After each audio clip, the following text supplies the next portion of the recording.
Привет-привет! Меня зовут Ажар, и мы продолжаем наши уроки по запоминанию казахских слов. Мои видео предназначены для людей, которые разговаривают на русском языке, но хотели бы быстро, эффективно запоминать казахские слова, постепенно увеличивать свой словарный запас и, конечно, в будущем, надеюсь, начать разговаривать и понимать казахский язык. Сегодня мы будем запоминать такое слово, как «есік».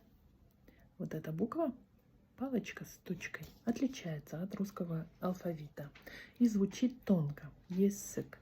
Не и, а есік. Есік. Есік переводится как дверь. Для того, чтобы быстро, эффективно и хорошо запомнить какое-то слово, посмотрите на сам предмет, на саму вещь, либо на его картинку. В данном случае это фото двери. Это делается для того, чтобы у вас как бы была ассоциация, то есть вы понимали вообще, о чем речь. Не просто так что-то такое непонятно какое-то, вот, что-то непонятное, да, а конкретно какая-то вещь. Есік – дверь. Теперь составляем русские предложения со словом есік. Подставляем вместо слова дверь слово есік. У нас в комнате двухстверчатая раздвижная есік. Закрой, пожалуйста, есік на балкон, а то холодно. В этом торговом доме автоматический есік, когда человек приближается туда, они автоматом открываются. Во многих торговых домах есть такие крутящиеся, вращающиеся есік, и спокойно можно туда зайти. Мы в своем офисе, уходя, обязательно закрываем есік на ключ.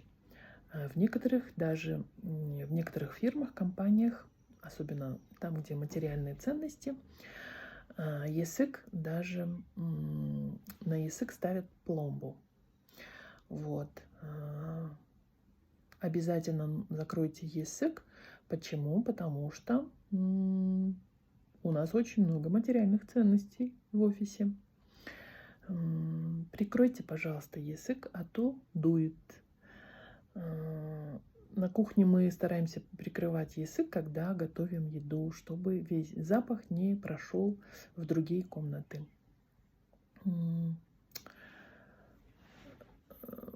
С тех пор, как моя дочь была маленькой, да, я как-то отвыкла вообще закрывать где-либо есік, потому что обязательно это был бы стук в есік, обязательно требование открыть есік. И поэтому я поняла, что закрывать есік бесполезно. Поэтому практически сейчас уже забыла, что такое закрываться на есік, на ключ есік.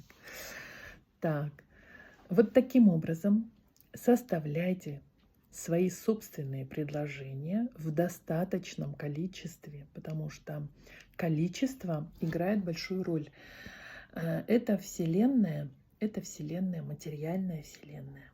И для нее очень важно количество. Количество потом переходит в качество. То есть чем больше вы составите предложение, качество слова перейдет из непонятого, непонятного слова, оно переходит в слово понятное, и которое вы можете с легкостью использовать. То есть вот количество переходит в качество. Поэтому составляйте достаточное количество предложений. Если надо, прослушайте произношение этого слова, потренируйтесь и обязательно пишите мне в комментариях, что у вас получилось, какие у вас были победы, какие у вас были успехи. Возможно, вы уже занимаетесь каким-то образом по моим видео уже какое-то время, и, может быть, у вас изменилось какое-то отношение, может, отношение к жизни, может, отношение к окружению, может, отношение к изучению казахского языка. Пишите мне, пожалуйста, для меня это очень важно. Спасибо большое за то, что смотрите мои видео, делитесь, ставите в понравившиеся, лайкайте и подписывайтесь на меня. Мне это очень важно. Мы занимаемся, я думаю, очень хорошим делом. Пока.